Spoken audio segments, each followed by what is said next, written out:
नमस्कार, मेरा नाम जसवंत कुमार है। तो आज हम देखेंगे कि किस तरीके से हिंदी साहित्य इतिहास लेखन का कार्य हुआ और उस इतिहास लेखन के कार्य करने में किन-किन लेखकों का योगदान रहा, किन-किन साहित्य इतिहासकारों का योगदान रहा और उस साहित्य इतिहास लेखन की क्या पद्धतियाँ रही होगी, किस तरीके से उसका विकास हुआ होगा, इसको हम बड़े ही अच्छी तरीके से समझेंगे। तो सबसे पहले हम देखते हैं, मतलब आपको क्या लगता होगा कि हिंदी साहित्य का जो 1000 साल का इतिहास है वो सीधे ऐसे लिखना आसान है? वो इतना आसान नहीं है। उसको लिखने में हम मानते हैं कि उसके विकास में 50 से 100 साल लग गए, तब जाके उस जो पहला हिंदी साहित्य का इतिहास ग्रंथ है और जो उसके बाद जो प्रौढ़ इतिहास ग्रंथ है, जैसे कि रामचंद्र शुक्ल जी का है, हजारी प्रसाद द्विवेदी, नगेंद्र जी, इनके जो इतिहास लेखन ग्रंथ है उनके बीच में अगर हम अंतर देखेंगे तो हम पाएंगे कि किस तरीके से शुरुआत का लेखन हुआ था और उसके बाद जो लेखन कार्य है वो आगे बढ़ा था। तो सबसे पहले हम ये देखेंगे कि इस 1000 साल के इतिहास ग्रंथ लेखन को किस तरीके से शुरुआत मिली, उस शुरुआत के बाद किस तरीके से वो व्यवस्थित रूप से पूरे 1000 वर्षों का साहित्य लिखा गया और उस साहित्य लेखन में किन किन लेखकों का योगदान रहा और आगे किस तरीके से हम देखेंगे कि हमारा अगला साहित्य भी, जैसे कि अभी आधुनिक काल का साहित्य अगर आगे लिखा गया तो वो कैसा लिखा जाएगा, तो इसके बारे में हम सबसे पहले देखेंगे। तो हम शुरुआत करते हैं। आप सोचो कि जो पहला इतिहास लिखा गया था, पहले इतिहास का मसौदा था, वो किसी भारतीय ने तय किया था, लिखा था? नहीं, ये आप गलत हो। सबसे पहले इतिहास मसौदा यानी कि पहला इतिहास लेखन ग्रंथ लिखने वाले व्यक्ति कोई भारतीय नहीं थे, बल्कि वो थे फ्रांस के गारसद तासी। हाँ, गारसद तासी नाम के व्यक्ति जो फ्रांस में पेरिस में रहते थे, उन्होंने अपना पहला ग्रंथ जो हिंदी साहित्य इतिहास ग्रंथ लिखा था, उसको उन्होंने सबसे पहले लिखा था। और गारसद तासी फ्रांस भाषा में लिखने वाले पहले ग्रंथ की जो शुरुआत हुई थी वो 1839 में हुई थी। उन्होंने पहला भाग जो है उनका उसको 1839 में लिखा था। उसके बाद 1847 में उसका दूसरा भाग आया और तीसरा भाग 71 में आया। तो सबसे पहले जो इतिहास ग्रंथ लिखने वाले व्यक्ति थे वो थे गारसद तासी।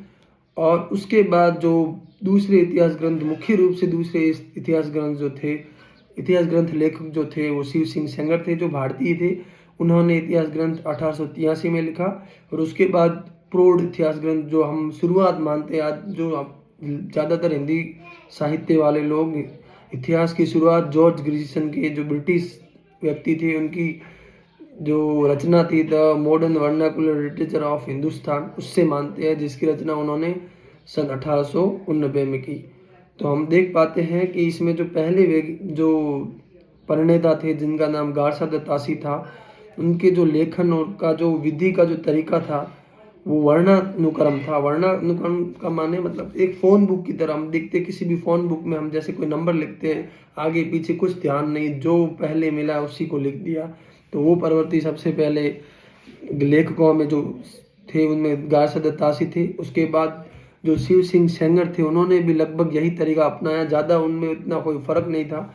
पर जब हम रामचंद्र शुक्ल के हिंदी इतिहास ग्रंथ की बात करते हैं तब उन्होंने ये माना है, जो वो अपने इतिहास ग्रंथ में लिखते हैं, तो उन्होंने ये कहा है कि मैंने जिन जिन ग्रंथों की जो सहायता ली है, जिन जिन ग्रंथों की सहायता ली है, उन ग्रंथों में जो शिव सिंह सेंगर है उनका नाम सबसे पहले आता है। हालांकि उन्होंने मुख्य रूप से लेखकों के विवरण वगैरह मिस्र बंधु से ली है, परंतु मुख्य पहली जो शुरुआत थी, पहले जो ग्रंथकार थे शिव सिंह सेंगर, हिंदी भारतीय ग्रंथकार, उनकी शुरुआत, उनका जो योगदान रहा है वो एक अभूतपूर्व योगदान रहा है। क्योंकि हम देखते हैं किसी भी चीज़ की जो शुरुआत होती है वो शुरुआत सबसे कठिन होती है और उसके बाद हम धीरे धीरे उसमें विकास देखते हैं।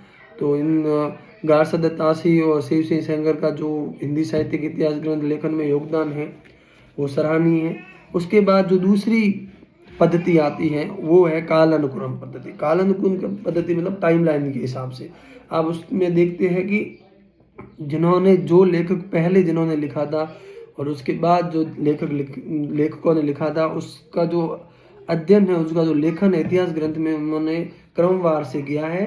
तो एग्जाम में ज़्यादातर सवाल पूछते हैं कि सबसे पहले लेखक का नाम बताइए जिन्होंने कालानुक्रम विधि से लेखन किया। तो उसमें ग्रियर्सन, माफ़ कीजिए, ग्रियर्सन का पहला नाम आता है। ग्रियर्सन ने the modern vernacular literature of Hindustan जो 1888 में लिखा, उस साहित्य इतिहास ग्रंथों में उसका योगदान सर्वप्रथम माना जाता है।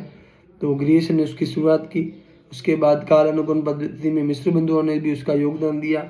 और सर्वप्रथम हम देखें तो काल विभाजन भी ग्रियर्सन ने किया था, और ग्रियर्सन ने 11 भागों में हिंदी साहित्य इतिहास ग्रंथ को बांटा। उसके बाद मिश्र बंधुओं ने भी उस ग्रंथ को 4 हिस्सों में बांटा। तो इस तरीके से हम देखते हैं कि जो पहले 2 मुख्य विधियां हैं वो, उसके बाद आता है शुक्ल जी का नाम। शुक्ल जी ने हिंदी साहित्य इतिहास लेखन में इतना ज़्यादा परिवर्तन कर दिया कि हिंदी साहित्य इतिहास ग्रंथ में शुक्ल जी का नाम ही अमर हो गया। आप सोचते होंगे, आपने कहीं भी अगर हिंदी साहित्य के बारे में पढ़ा है तो उन्होंने सबसे पहले आपके मन में एक ही व्यक्ति का नाम आएगा, रामचंद्र शुक्ल। किसी भी वैज्ञानिक पद्धति की बात की जाए या किसी भी आलोचक की बात की जाए तो उसमें हिंदी साहित्य इतिहास जो रामचंद्र शुक्ल द्वारा लिखा गया है 1929 में, उसका जो योगदान है वो अभूतपूर्व है। उसी ग्रंथ के बाद हिंदी साहित्य इतिहास लेखन में परिवर्तन आया है। वो आगे जो लेखक हैं उन्होंने भी जो उसके अगेंस्ट है और जो उनके साथ हैं उन दोनों ने ही अपना महत्वपूर्ण योगदान दिया। तो सर्वप्रथम आचार्य शुक्ल जी है, उन्होंने साहित्य को किस दृष्टि से देखा उसके बारे में हम बात करेंगे। तो उनका ग्रंथ जो है हिंदी साहित्य का इतिहास, वो हिंदी शब्द सागर की भूमिका में हिंदी साहित्य का विकास नाम से लिखा गया था 1929 में। उसके बाद उस ग्रंथ को आगे परिमार्जित भी किया गया, पर अब सर्वप्रथम उन्होंने सन 1929 में उनका पहला ग्रंथ आया था।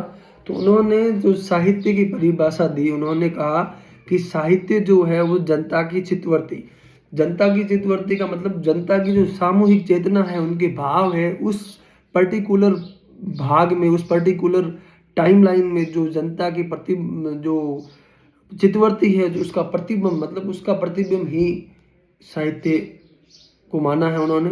उन्होंने कहा है कि साहित्य जनता की चित्तवृत्तियों का संचित प्रतिबिंब है, तब निश्चय ही जनता की चित्तवृत्तियों के परिवर्तन के साथ साथ साहित्य में भी परिवर्तन आएगा, और आदि से लेकर अंत तक इन्हीं चित्तवृत्तियों की परंपरा के साथ साहित्य की परंपरा के बीच सामंजस्य बिठाना ही हिंदी साहित्य का इतिहास कहलाता है। इन्होंने सबसे महत्वपूर्ण इसकी हिंदी साहित्य के इतिहास की परिभाषा है जो रामचंद्र शुक्ल ने दी। फिर इन्होंने साहित्य इतिहास को मुख्य रूप से 1000 साल के इस टाइमलाइन को 4 भागों में, मतलब समय सीमा को 4 भागों में बांटा। उसमें आप आदिकाल, भक्तिकाल, रीतिकाल और आधुनिक काल इनका नाम दिया। और इनकी जो पद्धति थी, उस पद्धति को हम विद्यावादी पद्धति के रूप में जानते हैं। आप विद्यावादी पद्धति नाम सुनते ही आप इस जो इतना कठिन नाम है उस पर मत जाइए। इसके अंदर जो प्रणाली है, इसमें क्या योजना रही होगी, इसमें जो विद्यावादी पद्धति है इसकी क्या विशेषता, उसके बारे में हम जानते हैं। तो उसके अंदर जो सामाजिक, राजनीतिक और सांस्कृतिक संदर्भ है उसका विश्लेषण करने की एक प्रणाली है। उसमें हम देखेंगे कि विद्यावादी पद्धति में किस तरीके से जो ये विद्यावादी पद्धति हालांकि अपने भारतीय नहीं है, ये किसी टेन नाम के वैज्ञानिक थे, मतलब साहित्य वैज्ञानिक थे, उनकी ही एक प्रवृत्ति है। पर आचार्य रामचंद्र शुक्ल ने इसी प्रणाली का प्रयोग किया।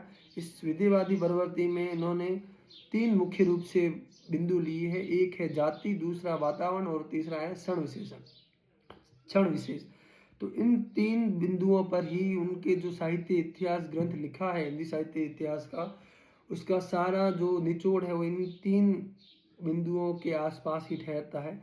इसमें जाति से तात्पर्य है कि अंतर्निहित सांस्कृतिक प्रवृत्तियाँ, जाति से हम ऐसे जातिवाद की तौर पर हम इसको नहीं देखेंगे, इसको ये देखेंगे कि उसकी जो वहाँ की पर्टिकुलर भारतीय जनता की जो सांस्कृतिक प्रवृत्तियाँ थी वो किस तरीके से बटी हुई थी, उस प्रवृत्तियों के बारे में जानकारी सबसे पहले उन्होंने यही कहा था कि जनता की चित्तवृत्तियों का प्रतिबिंब होता है साहित्य। तो जनता की चित्तवृत्तियाँ सांस्कृतिक रूप से किस तरीके से वो चित्रवृत्तियाँ देखी गई है उसके बारे में उन्होंने अध्ययन किया। उसके बाद वहाँ का वातावरण मतलब सामाजिक और राजनैतिक परिवेश किस तरह हम जानते हैं कि कोई भी जो बड़ा परिवर्तन होता है वो परिवर्तन सामाजिक और राजनीतिक परिवेश उसमें सबसे महत्वपूर्ण भूमिका निभाते हैं।